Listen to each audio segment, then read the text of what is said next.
花莲县政府为了要争取国外观光客4月份花莲市直飞越南，今仔搁再迎接泰国曼谷直飞来花莲的包机早起有183个乘客飞来花莲，因要伫台湾耍5日4暝。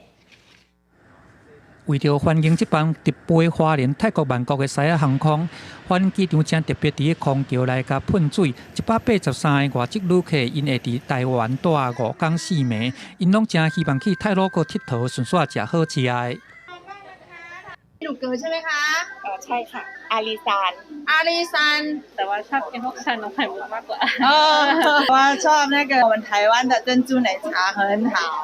县府观光处讲，疫情松透了后，花莲拍拼咧争取国际包机业务。煞4月29第一台台湾包机了后，7月初6还佫含泰国曼谷来展开直飞，煞后还佫有柬埔寨、5个区，日韩、新加坡、马来西亚拢要咧洽谈。包机的业务除了可以带来国际的旅客到花莲来之外，我们也方便了我们花莲在地的乡亲出国不用再 这个奔波到北部，我们昨天也大概盘了一下，7月5号到7月9号的住宿率都大概到了85%以上。国境开放了后，特间航空公司因的飞行机要飞去国外，假使讲乘客的量若是无够，要来依期刷咧飞有一定的困难。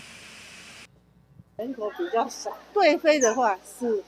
比较简单。如果要长期这样定期的班机呢，还需要很多的努力。 因啊，这边花莲甲泰国曼谷的包机拢总有7月初6、7月28这2个班次。头一班初6的航班183人已经是客满，28的人数还未定列。因啊，花莲飞去泰国2个梯次的人数已经有300人，嘛，互花莲机场加正加压。记者综合报道。